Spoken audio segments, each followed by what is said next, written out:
Horizonte.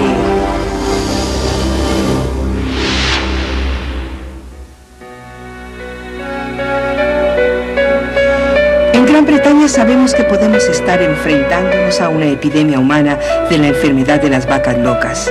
El interrogante es, ¿qué tan extensa podrá ser esta epidemia y quién de nosotros está en peligro? Esta es la historia de la investigación científica que se emprendió en busca de respuestas. El experimento humano.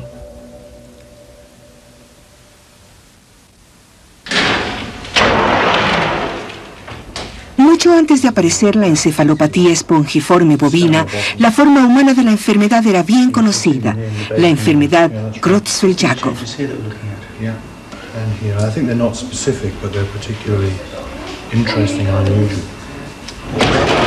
En 1990, el gobierno creó una pequeña unidad investigativa con una exclusiva finalidad: detectar los primeros indicios de una epidemia humana de la enfermedad de las vacas locas. Cada caso de la SJ en Gran Bretaña debería ser estudiado para determinar cualquier cambio en el patrón normal de la enfermedad, una nueva variante que revelaría que la EEB se había transferido a los humanos.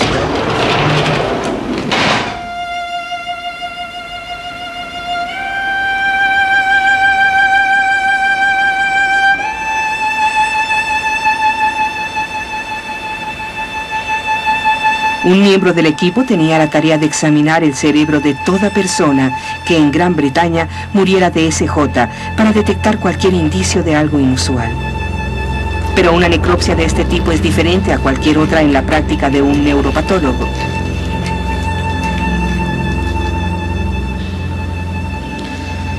Ya me he puesto la indumentaria que usaré para hacer una autopsia en un caso de presunción SJ. Estas prendas son desechables porque serán incineradas después de la autopsia. Estos son los guantes.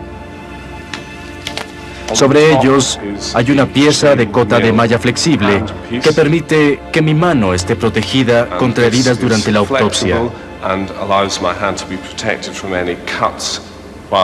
Encima uso otro par de guantes de caucho para lograr la mayor impermeabilidad posible.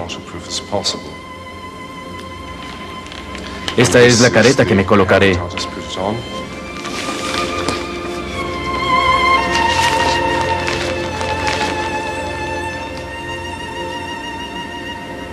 Los instrumentos que yo utilizo en la sala de necropsias y los que los técnicos usan en nuestro laboratorio especializado los consideramos permanentemente contaminados, así que los usamos solamente para casos de SJ, porque no hay forma efectiva con esta enfermedad para garantizar una descontaminación. A diferencia de otros virus y bacterias, este puede resistir extremos de calor, frío, químicos, enzimas y casi cualquier cosa. No creo que ninguno de nosotros considere que con este agente se pueda descontaminar algo completamente. El médico de la unidad de observación investigó a todos los pacientes que se sospechaba podían tener SJ. He viajado por todo el país visitando pacientes con la enfermedad Creutzfeldt-Jakob, pues su distribución geográfica es siempre al azar. Normalmente los neurólogos o patólogos nos remiten los casos.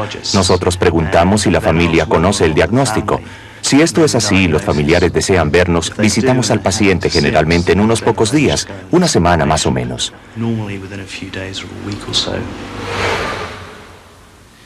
La mayoría de los pacientes con la SJ, cuando voy a verlos, tienen lesiones mentales severas y son incapaces de comunicarse.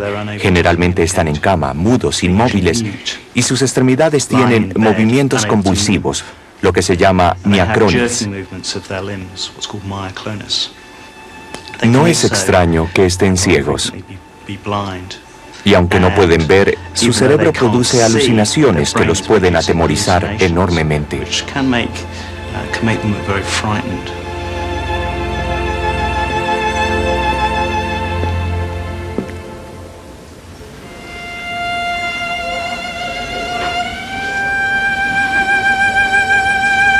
Rowell es el neurólogo del grupo.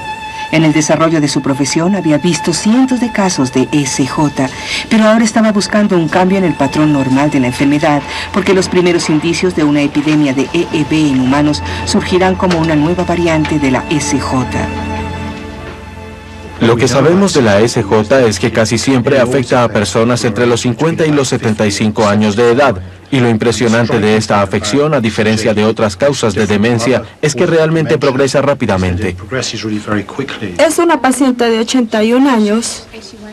Hay varios cambios posibles que podríamos observar, incluyendo un cambio en el número de casos que podrían identificarse cada año.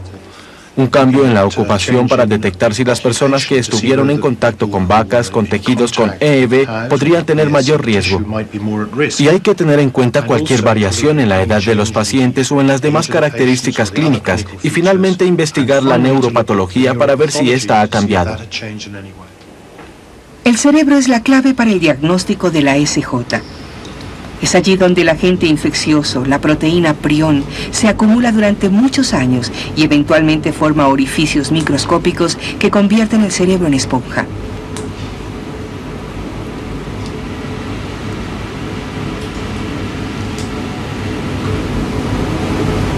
La SJ ha existido durante mucho tiempo entre la población humana. Por ser rara y atacar a la gente al azar, algunas veces se conoce como SJ esporádica. Los síntomas clásicos de esta son bien conocidos.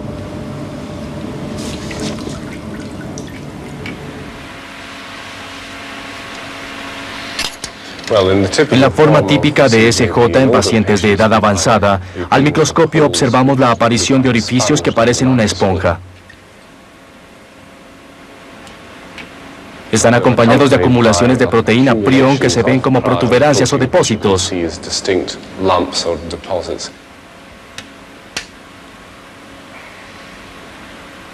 Realmente no teníamos idea de qué buscábamos. Nuestra misión era identificar cada caso de SJ en Gran Bretaña y estudiar sus características clínicas y patológicas para detectar cualquier cambio. Durante 5 años estudiaron cientos de casos de SJ, observando cualquier indicio de la aparición de una nueva forma de la enfermedad que pudiera relacionarse con la EEV. Creía que los peligros de la EEV probablemente eran remotos, como muchas otras autoridades comentaban, y yo estaba de acuerdo. Así que pensaba que posiblemente estaríamos observando la SJ durante muchos años sin encontrar nada relacionado con la EEV.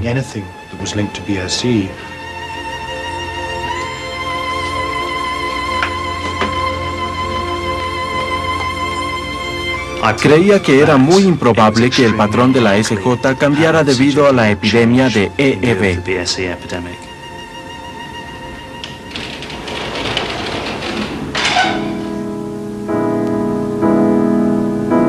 Un día, en 1994, un joven llamado Stephen Churchill comenzó a enfermarse. Tenía 18 años. La hermana y el primo de Stephen observaban su lento deterioro sin saber qué era lo que causaba su enfermedad. Con mayor frecuencia cada vez regresaba a casa de la universidad y notaba un continuo menoscabo en su conversación. Dejó de hablar, perdió el interés por todo, no respondía a nada de lo que los demás dijeran. No pensé que él tuviera nada grave. Supuse que era una depresión de las que todos en algún momento sufrimos. Una de las primeras cosas que notamos cuando Steve se enfermó fue que empezó a alucinar. Lo que veía en televisión lo cautivaba. Si veía fuego, sentía como si él se estuviera quemando. O si la escena era subacuática, en las profundidades del océano, le parecía que se estaba ahogando. Llegó su estado a tal punto que veía cosas que no existían, o trataba de levantar una taza de café y no lo lograba, pero no se daba cuenta. Actuaba como si se estuviera tomando el café y no se hubiera dado cuenta que no había levantado la taza, y cada vez se asustaba más y más. Estaba totalmente aterrorizado por lo que veía, pero no era capaz de explicar lo que sucedía.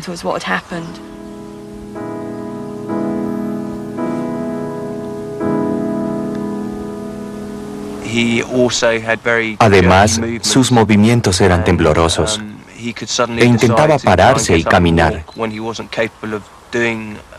Pero cuando no era capaz de hacerlo, terminaba lastimándose o cayendo si no había alguien cerca para ayudarlo.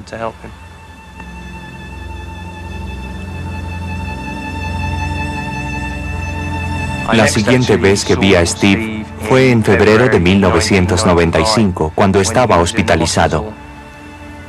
Fue una experiencia traumática. Había perdido mucho peso. De todas formas era delgado, pero con la pérdida de peso se veía demacrado, estaba de una palidez grisácea y sus ojos se veían hundidos. Se veía muy mal.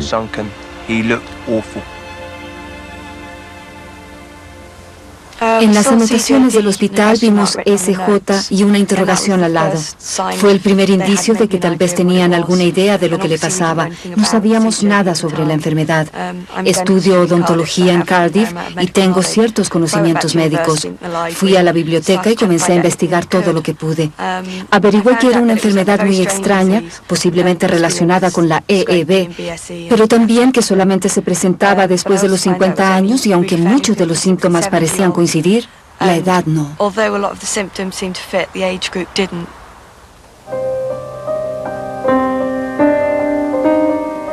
Steve murió el 21 de mayo de 1995.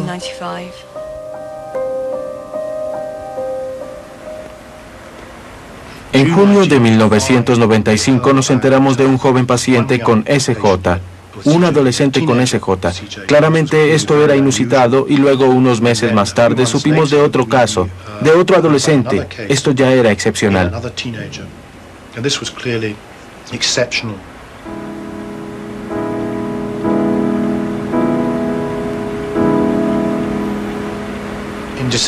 En diciembre nos comenzaron a remitir historias de otros pacientes jóvenes con SJ, jóvenes de 20 y 30 años.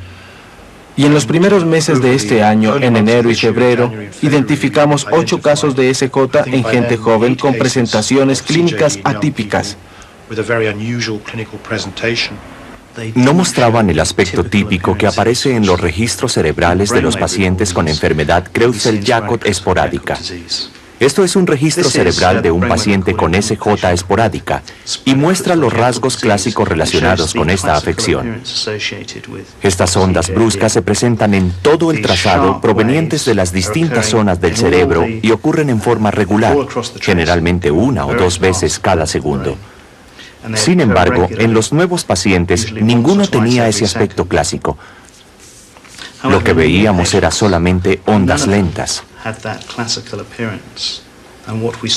No era el aspecto típico relacionado con la forma esporádica de la enfermedad.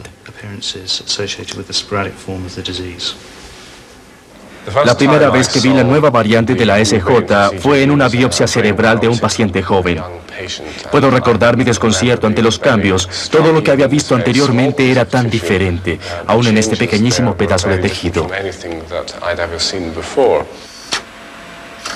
La unidad había desarrollado un sistema computarizado que podía analizar muestras cerebrales y resaltar todos los rasgos clásicos de la SJ esporádica.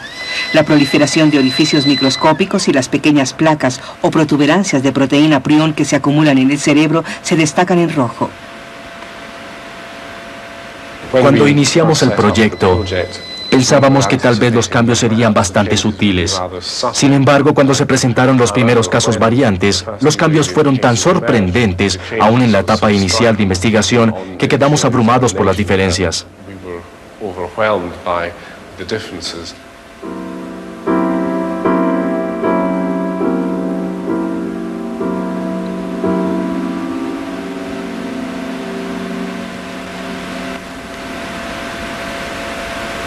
Adicional al cambio esponjoso del tejido, había gran cantidad de placas, los agregados de proteína prion.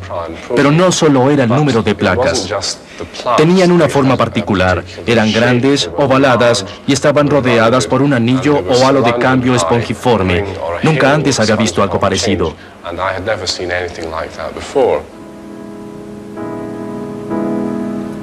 Para mí, creo que el acontecimiento clave fue la autopsia en enero de 1996, el mismo día a 2 jóvenes pacientes. Cuando se conoció la histología de estos dos casos en febrero de 1996, comprendí que se trataba de algo diferente, algo nuevo, algo muy perturbador y algo para lo cual todavía no teníamos ninguna explicación. Recuerdo una conversación con Bob Will y realmente por primera vez tuvimos que aceptar que esto era algo inexplicable, que no podíamos considerarlo como una casualidad.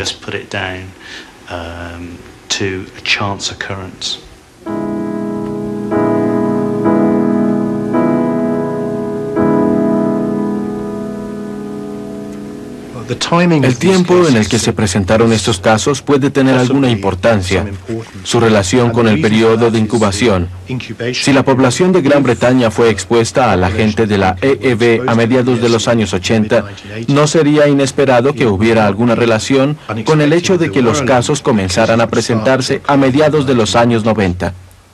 La sorprendente similitud, tanto en las características clínicas como en la patología de estos casos, sugiere la acción de un agente común. Esto señala a la EEV como la causa más probable. Creo que la explicación más probable es que estos casos se debieron a la EEV. El 8 de marzo, la unidad informó al Comité Consultor de Encefalopatía Espongiforme que algo inquietante estaba sucediendo. Mantuvimos al Comité Consultor de Encefalopatía Espongiforme informado de los resultados del estudio y el Dr. Ironside y yo hicimos una presentación al comité el 8 de marzo. Fue una situación bastante tensa.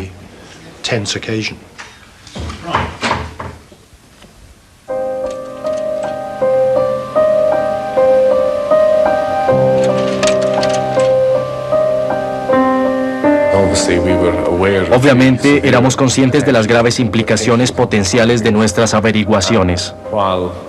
Y en la oscuridad del recinto, mientras yo mostraba las diapositivas, las gráficas, las fotografías, podía oír jadeos de asombro y comentarios casi de incredulidad de algunos miembros.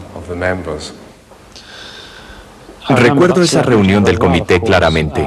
El ambiente fue terriblemente tenso mientras nos enterábamos de los casos. Era algo que ninguno de nosotros había visto anteriormente y realmente destacó lo que ya sabíamos por la edad de los pacientes. Esto era algo nuevo. Creo que, primero, nos impresionamos con lo que Bob y James nos informaron. Y segundo, quedamos pasmados ante las implicaciones de lo que nos estaban diciendo. Porque lo que estaban diciendo era que existía lo que luego describimos como una nueva variante de la enfermedad de Creutzfeldt-Jakob.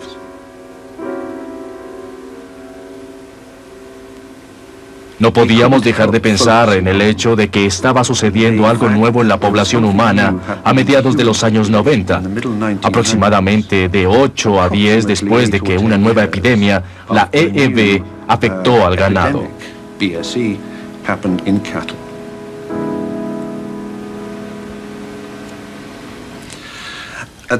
En ese punto, creo que entendimos que teníamos que informar rápidamente a las autoridades médicas y veterinarias, y por consiguiente a los correspondientes ministros. Teníamos confirmación de 8 casos de lo que parecía ser una nueva variante de la SJ, con la posibilidad de que la EEV fuera la causa probable.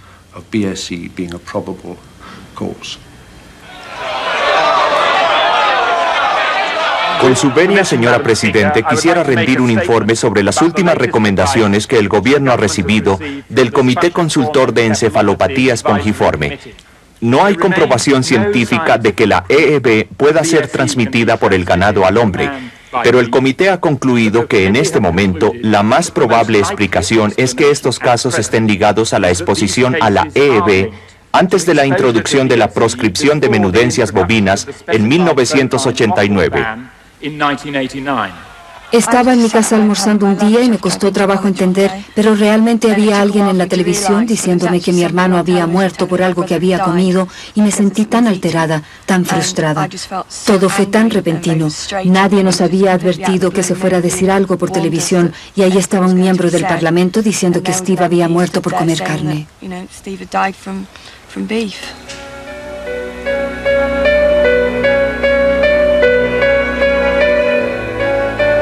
La noticia sobresaltó al mundo. Ya había 10 casos, pero aún la relación con la EED no se había comprobado.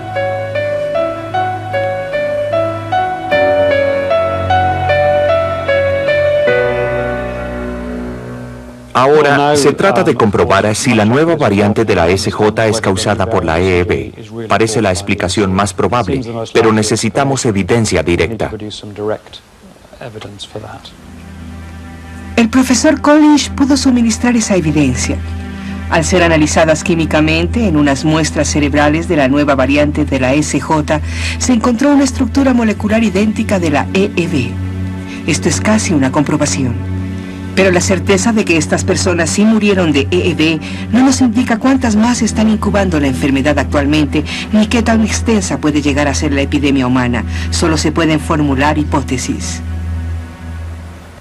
Si se presentaran 1 o 2 casos adicionales de la nueva variante cada mes, y no creo que esas sean las cifras, pero si eso fuera así, esas cifras podrían significar una epidemia que se duplicará cada 6 o 12 meses. Y eso sería muy, muy preocupante. Ha habido 4 casos adicionales confirmados de la nueva variante desde la información dada en marzo. Esto eleva el total a 14. Hay otros posibles casos, pero las cifras no son oficiales. En este momento el gobierno tiene que aceptar y reconocer que la EEB es un problema enorme y que no puede asumir el riesgo de las vidas humanas. Ya ha muerto mucha gente.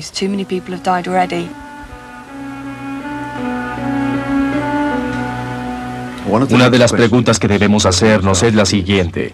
¿Cuántas personas en la Gran Bretaña se han expuesto y cuántas, habiéndose expuesto, tienen la probabilidad de desarrollar la enfermedad? Esa va a ser una pregunta muy compleja de contestar, porque desde luego el consumo de carne de res es muy común. Fue y aún es popular. Así que un alto porcentaje de la población fue expuesto a los peligrosos tejidos antes de las proscripciones.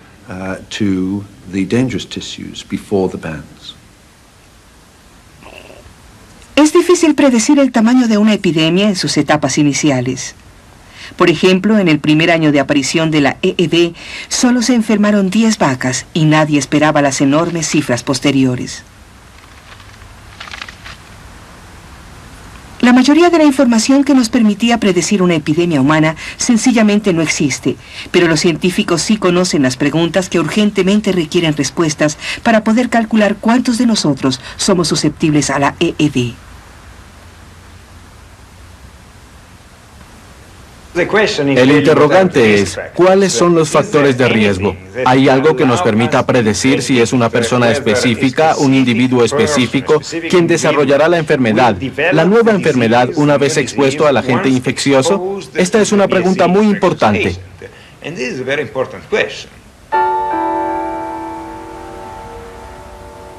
¿Por qué tenemos solamente una docena de casos? ¿Es porque solo muy pocas personas son susceptibles a contraer la enfermedad o es solamente el comienzo de una gigantesca epidemia?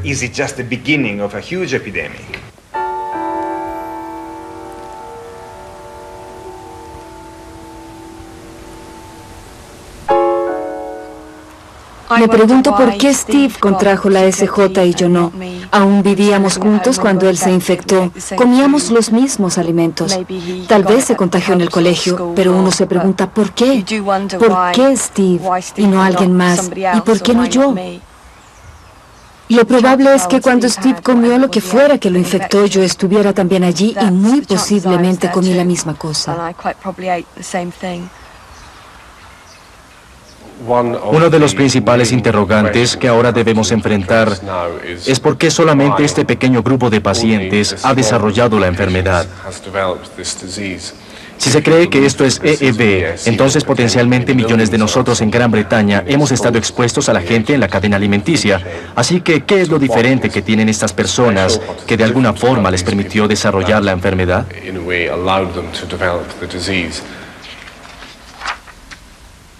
La unidad de observación de la SJ ha estado investigando todos los detalles de las vidas de los pacientes que murieron de la nueva variante de la enfermedad, buscando un vínculo común, la razón por la cual contrajeron la EEB.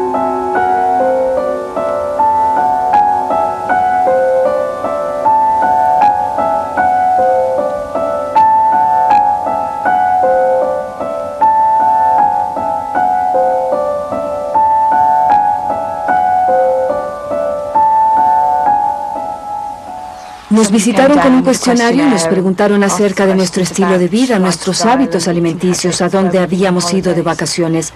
Como Stephen tenía 19 años, mis padres sabían exactamente cuáles tratamientos médicos había recibido, qué comía, porque aún vivía en casa cuando se enfermó. Lo inexplicable era la edad de los pacientes. Eran tan jóvenes para contraer la SJ. Durante un tiempo este hecho pareció significativo.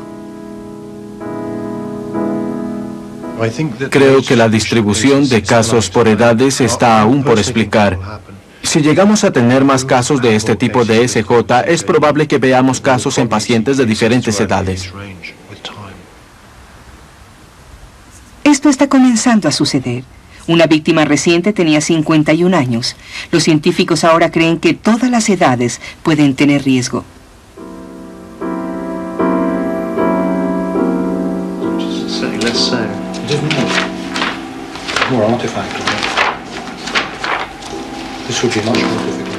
Hemos buscado un vínculo común entre todos estos pacientes y realmente no hemos encontrado nada. Por ejemplo, no hemos encontrado vínculo geográfico común ni vínculo ocupacional común. Y lógicamente esto es preocupante porque sería más fácil entender estos casos y evaluar el riesgo si conociéramos algún factor que agrupara a todos los pacientes. Steve no era diferente a los demás. No había tenido cirugías que lo hubieran expuesto, no comía nada raro. Era solo un niño normal. Un joven de 18 años normal, hasta que se enfermó. Comía hamburguesas, salchichas, comía de todo. Ni más ni menos que la mayoría de la gente. Era completamente normal en ese sentido.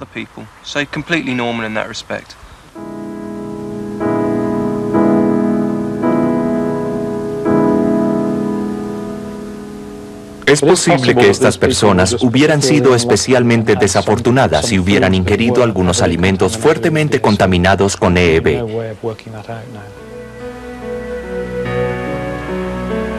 Sin embargo, hay algo en los casos de la nueva variante que los puede ligar, su genética. ¿Existe alguna evidencia de que las personas con determinada estructura genética son particularmente susceptibles a contraer la SJ? Los individuos con una estructura genética específica en el codón 129 del gen PRP.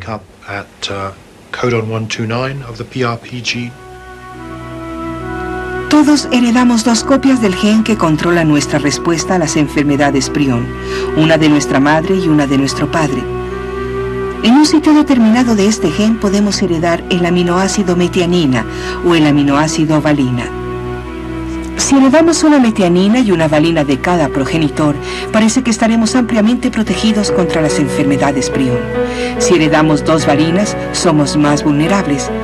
Pero si heredamos 2 metianinas en este punto, somos homocigotes metianinos, que parecen ser las personas más susceptibles a la nueva variante de la SJ. Los primeros 2 casos publicados eran homocigotes metianinos y este año empezamos a recibir resultados de pruebas genéticas de los otros casos de la nueva variante que establecieron que existía un vínculo común. Todos eran homocigotes metianinos en el codón 129 del gen PRP. Observando la distribución de los homocigotes metianinos en la población de Gran Bretaña, realmente la situación no es nada halagüeña porque aproximadamente 18 millones de personas son probablemente homocigotes metianinos.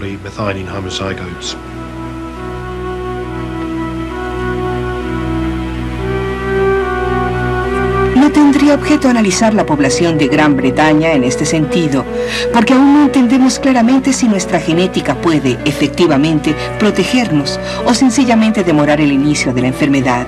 Los científicos tienen que asumir que toda la población está en riesgo.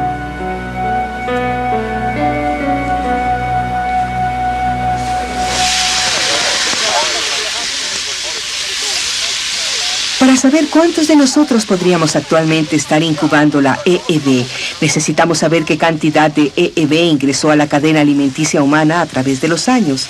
Hay muy poca información a este respecto. Bueno, creo que lo que sí sabemos es que los tejidos más peligrosos en el ganado son sin duda el cerebro y la médula espinal. Esos tejidos se encuentran en carne mecánicamente procesada que podría utilizarse en hamburguesas, salchichas, empanadas y otras preparaciones baratas. Así que, antes de las proscripciones de menudencias bovinas en 1989, podría esperarse que hubiera algo de tejidos cerebrales y de médula espinal en esos alimentos.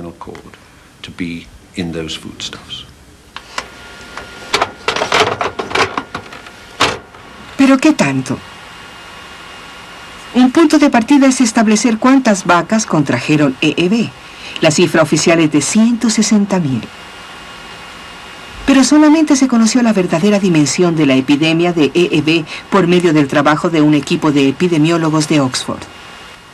Desde que la EEV se hizo notoria en 1988, los científicos del gobierno han acopiado una extensa base de datos sobre todos los casos de EEV en los Atos de Gran Bretaña. Hasta hace poco esa información no estaba disponible para los analistas independientes. Durante 8 años a este importante equipo de investigadores se le negó acceso a esta información esencial. El gobierno no liberaba la información. A nuestra unidad se le permitió acceso a la información en abril de 1996. Desde entonces hemos hecho un completo análisis de la misma. El grupo calculó la verdadera estadística de la epidemia. El gobierno solo publicó el número de casos diagnosticados, pero la EEV tiene un periodo de incubación muy largo. El profesor Anderson agregó el ganado que estaba incubando la enfermedad, pero que nunca fue diagnosticado con EEV. Este ganado llegó al matadero en apariencia sano, pero realmente estaba infectado. Al calcular las nuevas cifras, la sorpresa fue grande. Al considerar los 160.000 casos reportados y calculando el número de semovientes contagiados, podemos ver que aproximadamente 1 millón de reses han sido infectadas. La mayoría de ese millón de vacas terminó en la alimentación humana, pero en 1989 el gobierno proscribió las partes más infectadas del animal, el cerebro y la médula espinal. Fueron las vacas sacrificadas antes de la proscripción las más peligrosas para los humanos, porque en ese entonces aún estábamos comiendo menudencias infectadas mezcladas con los productos de carne de res.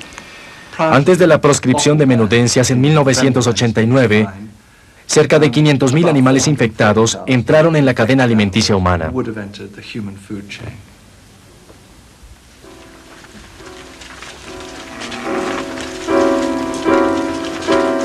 Esa cifra se calcula suponiendo que después de la proscripción se desecharon todos los tejidos cerebrales y la médula espinal, pero ahora sabemos que esto no fue así.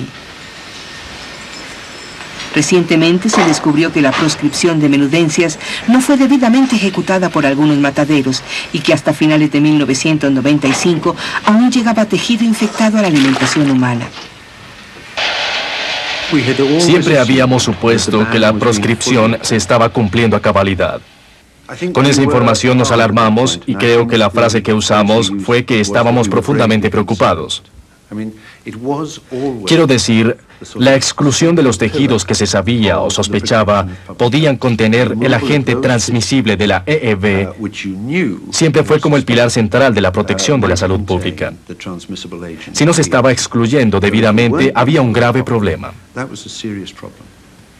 Me horrorizó enterarme de lo que había sucedido y creo que es absolutamente crucial que desde entonces se haya establecido un estricto cumplimiento con las reglamentaciones.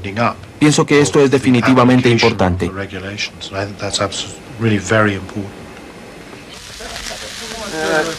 A través de los años pueden haber ingresado a la cadena alimenticia humana varias toneladas de menudencias infectadas.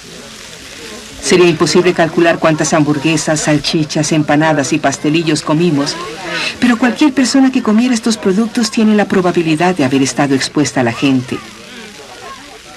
Era por lo tanto crucial averiguar qué tanto material contaminado tenía que consumir un ser humano para desatar la enfermedad. ¿Cuál era la dosis fatal para los humanos?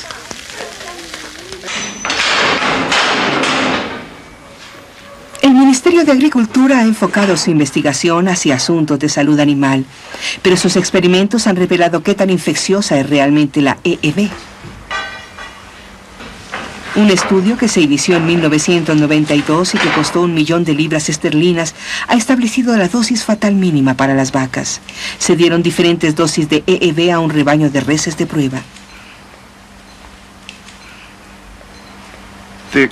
El experimento que hicimos fue tomar tejido cerebral infectado en casos terminales de EEV y suministrarlo a las reses en diferentes dosis, desde 1 hasta 100 gramos.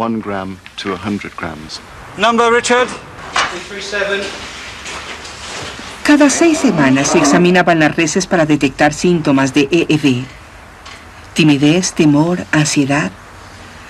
Las reses que recibieron la dosis más alta murieron pronto.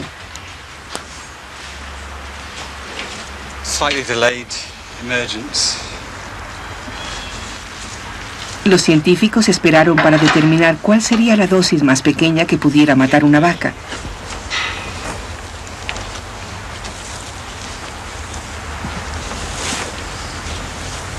Los resultados fueron sorprendentes.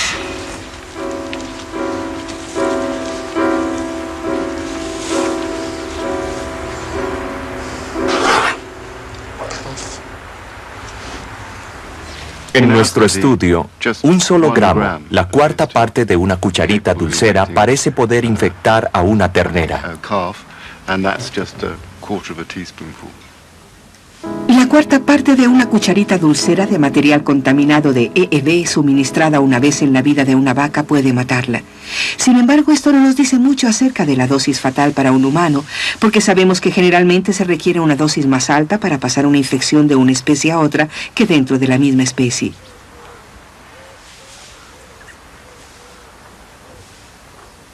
La cantidad precisa de material EEV infeccioso que pueda provocar la enfermedad en los humanos, si esto es posible, no se conoce. En estos momentos cualquier cosa es especulación, pero nosotros podemos tratar de extrapolar de otros experimentos.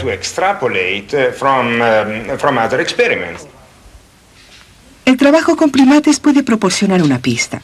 En 1990 se experimentó con macacos inyectándoles EEV. Murieron después de recibir una dosis muy pequeña, 50 miligramos, la centésima parte de una cucharita dulcera. Pero los críticos de este experimento indicaron que esta dosis fue inyectada directamente en el cerebro, indudablemente la vía más letal. Los experimentos con ratones han demostrado que para desatar la enfermedad por medio de la alimentación se requiere una dosis 100.000 veces mayor. Sería difícil imaginar a muchas personas que ingirieran tanto EEV, lo cual parece tranquilizante. Con frecuencia se dice que inyectar priones directamente en el cerebro de un animal es casi 100.000 veces más eficaz que suministrar la misma dosis oralmente. Eso es cierto cuando se trabaja dentro de la misma especie, pero cuando se salta de una especie a otra, la relación no siempre se mantiene y la vía oral puede ser muy efectiva. Parecería que en el caso de la EEV, la diferencia relativa entre el suministro cerebral directo, la inyección dentro del cerebro y la administración oral no es tan grande como en el caso de los ratones. Y esto, claro está, es una noticia desalentadora.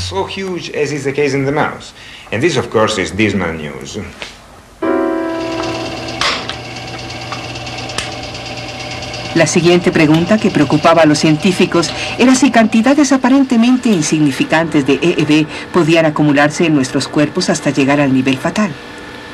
No sabemos si una dosis acumulativa puede ser un factor. En modelos con animales, una dosis mínima puede producir la enfermedad, pero no sabemos si al dividir esta dosis en pequeñas porciones y suministrarla durante un prolongado periodo de tiempo sería eficaz.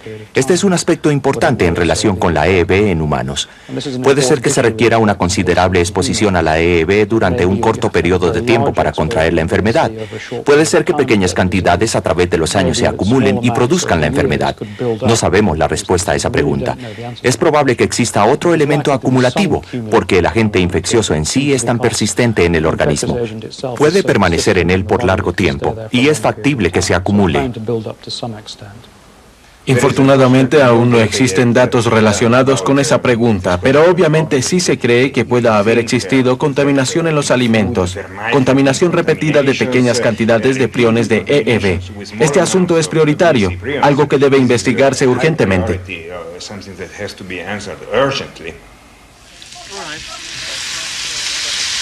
Si la acumulación de dosis ínfimas es posible, esto podría tener profundas implicaciones. Consideremos la carne con niveles imperceptibles de infección totalmente inocua y por lo tanto regularmente la consumimos. Esta dosis podría acumularse y eventualmente desatar la enfermedad. Sería indudablemente muy bueno poder saber si hay contaminación en los tejidos que comemos, como el músculo, si la sangre está infectada en animales portadores de la EEV.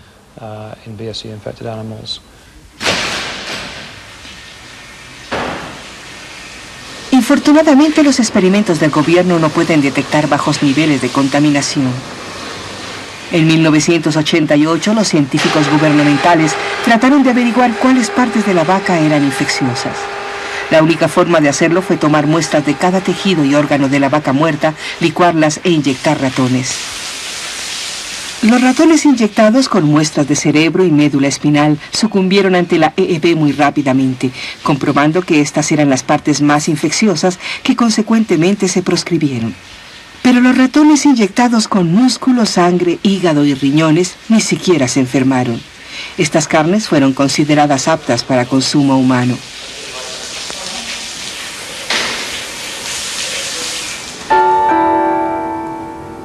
Para infectar ratones, la dosis de EEV debe ser lo suficientemente alta para cruzar la barrera de una especie diferente.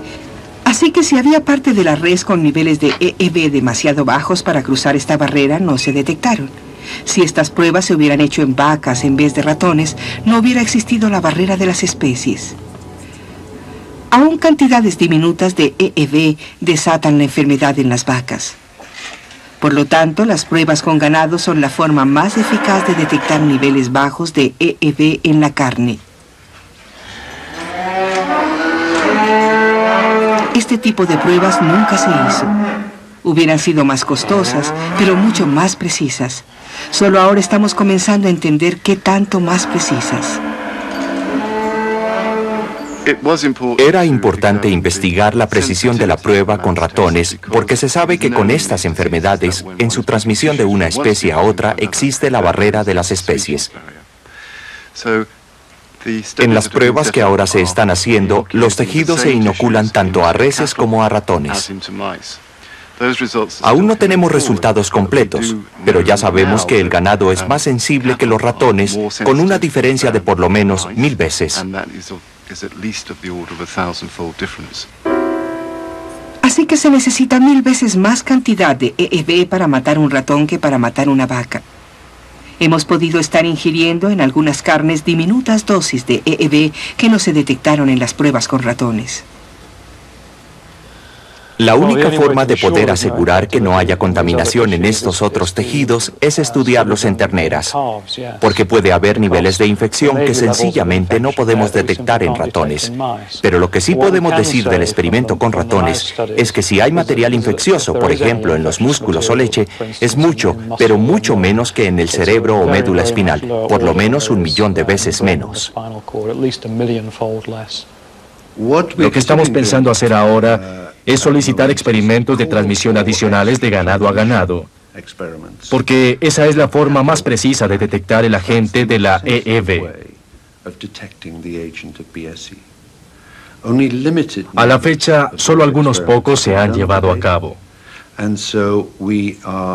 Nosotros estamos aconsejando que se intensifiquen. Las pruebas con ganado han debido hacerse hace 10 años y en este momento conoceríamos las respuestas.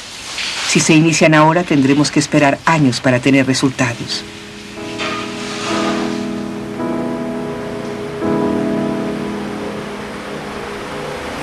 En este tubo de ensayo hay suficiente EEV purificado para matar 10 millones de vacas.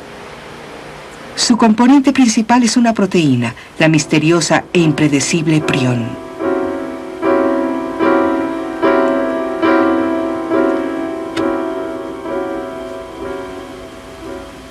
Las proteínas prión solo pueden producir enfermedad si llegan al cerebro. Es allí donde causan el irreparable daño que lleva a la muerte. Pero la proteína tiene que emprender un tortuoso viaje por el cuerpo para llegar del intestino al cerebro. No conocemos todos los detalles, pero lo que sabemos es que primero tenemos la infección en el intestino. Luego del intestino pasa al vaso que está por aquí. Después del vaso se desplaza hasta los nervios periféricos. Y de ahí a la médula espinal, por donde sube hasta el cerebro, infectándolo.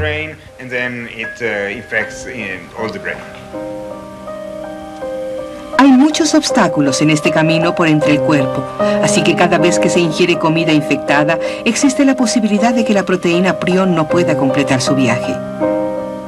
Cada vez que alguien se expone a los priones, está arriesgándose y puede tener mala suerte. Esa pequeña dosis de priones puede desatar la producción de priones en el cerebro y causar la enfermedad. Con cada exposición se corre un riesgo adicional, es como comprar otra boleta de lotería. El primer obstáculo para la proteína prion está en los intestinos, los jugos gástricos, especialmente diseñados para descomponer las proteínas. Pero sabemos que hay breves instantes durante los cuales los intestinos dejan pasar alguna proteína sin descomponer al organismo. Cuando ingerimos una proteína, tenemos un proceso digestivo en extremo eficaz que la descompone en pequeños ladrillos y un muy eficiente sistema por medio del cual estos ladrillos son transportados hasta los tejidos de nuestro cuerpo para que podamos construir nuestras propias proteínas. Desde hace 30 o 40 años se sabe que tal vez una en 1 millón, una en 10 millones de moléculas de proteína escapa a este proceso de descomposición y en esta forma moléculas intactas pueden cruzar el recubrimiento del intestino para llegar hasta el interior del cuerpo. Sabemos que hay muchas situaciones en las cuales brevemente o durante un periodo de tiempo más largo el intestino se hace permeable. Les daré algunos ejemplos. La mañana después de haber ingerido media botella de whisky. Alguien que haya tomado algunas tabletas de aspirina durante un día o dos. Cuando alguien sufre de gastroenteritis aguda o ha tenido una intoxicación por alimentos.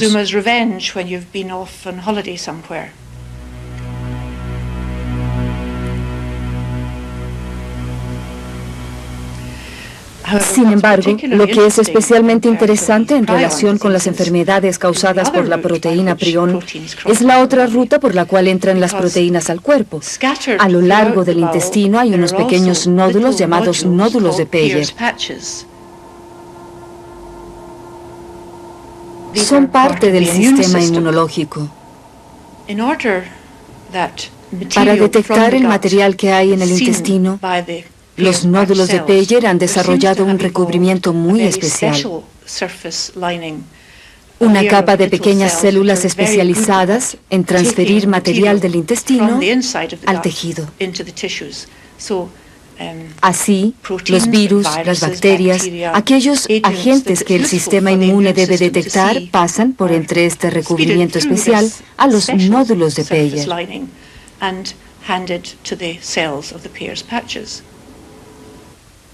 Ya sabemos que en los seres humanos varias infecciones entran al cuerpo por entre los nódulos de Peyer, por ejemplo el tifo. Sabemos también que en las ovejas y las vacas, los nódulos de Peyer son casi con seguridad la ruta por la cual los agentes prion entran al organismo. Así que, si se descubre que las enfermedades prion afectan al hombre por medio del intestino, es muy factible que la ruta sea los nódulos de Peyer y que las enfermedades de los nódulos de Peyer sean la explicación de por qué algunas personas son especialmente vulnerables. En consecuencia, podría ser importante proteger los nódulos de Peyer y reforzar su función. An important protection. Los intestinos son solo el primer obstáculo en el largo viaje del prion hacia el cerebro. No sabemos aún qué otras defensas puede tener el organismo en el camino, ni cuáles características físicas sean causa de un riesgo mayor. De hecho, 10 años después de la aparición de la EEV, todavía hay demasiadas preguntas sin contestar. Es muy difícil tratar de hacer una valoración del riesgo que nos diga cuál es el desenlace de todo esto. ¿Cuántas personas pueden infectarse? ¿Cuáles factores pueden colocarnos en peligro? Conocemos muy pocos, realmente ninguno de los ingredientes claves requeridos para hacer una valoración del riesgo. Lógicamente hubiera sido útil contar con más información científica de la que actualmente tenemos. Pero la situación es que no existe y que solo podemos comenzar en donde estamos y replantear los experimentos.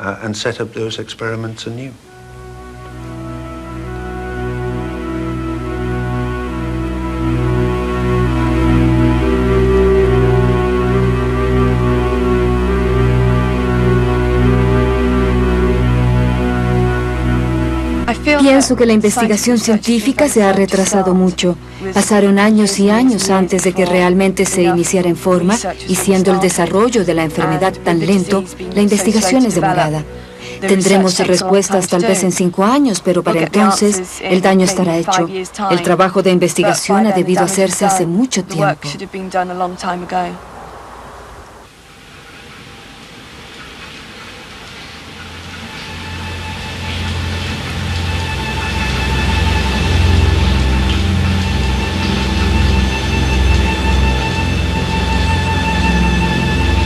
Muchos científicos piensan ahora que la necesidad urgente es buscar una cura, prepararse para lo peor.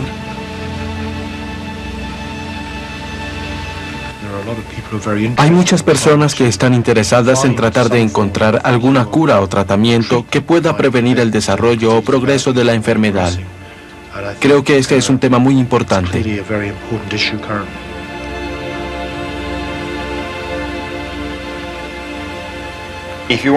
Si se quiere tratar la enfermedad, es necesario entender cómo se desarrolla. Así se podrán encontrar formas de atacarla, de interferirla.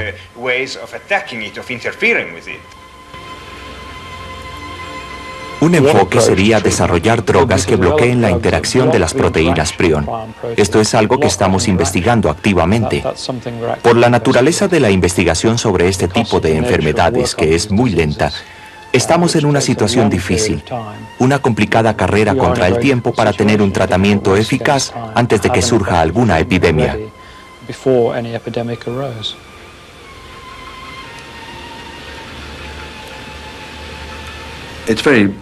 Es muy difícil predecir cuándo se encontrará la cura para una enfermedad o la forma de prevenirla, y eso es tan cierto para la SJ como para cualquier otra enfermedad.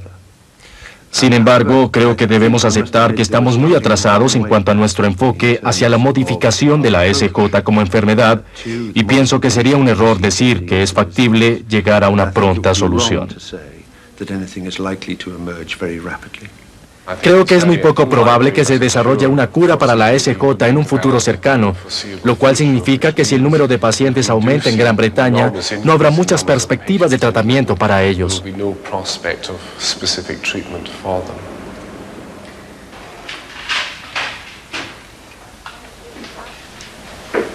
Pienso que debemos suponer que podría haber muchos otros casos. No sabemos, pero podría haber muchos más casos de SJ en jóvenes y por lo tanto tiene que existir algún plan para su cuidado.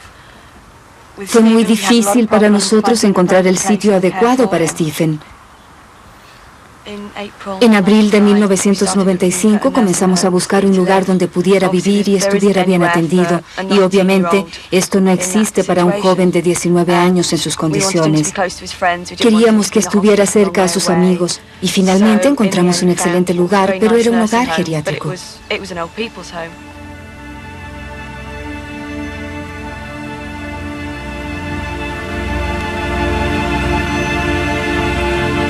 Las familias no deberían tener que enfrentar estos problemas en un momento tan difícil. Creo que el gobierno tendrá que organizar un programa para darle la oportunidad a la gente de que sus familiares reciban los cuidados necesarios y estén cerca a sus hogares en un lugar adecuado que pueda suplir sus necesidades.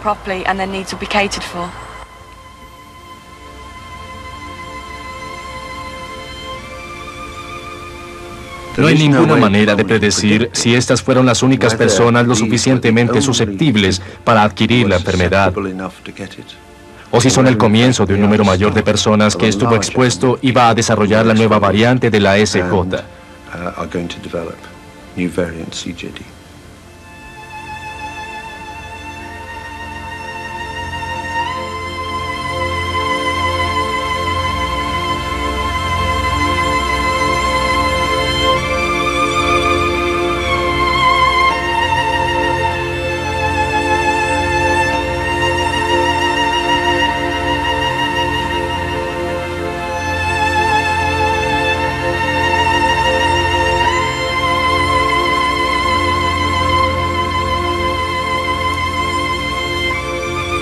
Las cifras podrían ser más alarmantes. Pero el hecho de que sean relativamente bajas no necesariamente significa que no vayamos a tener una epidemia. Mucho me sorprendería que no hubiera más casos de la nueva variante de la SJ, lo que sea que los esté causando, o la diversidad de casos que se han presentado. Ustedes saben que soy de la opinión de que la explicación más factible es la EEB, y creo que veremos más casos, pero aún es demasiado pronto para decir qué clase de epidemia va a ser. ¿Solo 20 o 30 casos en un periodo de varios años, o cientos, o potencialmente miles de casos? Tenemos que esperar para saberlo. Dado su largo periodo de incubación o su hipotético largo periodo de incubación, si se presentara una epidemia de la nueva variante de la SJ, pasarán algunas décadas antes de que llegue a su cima.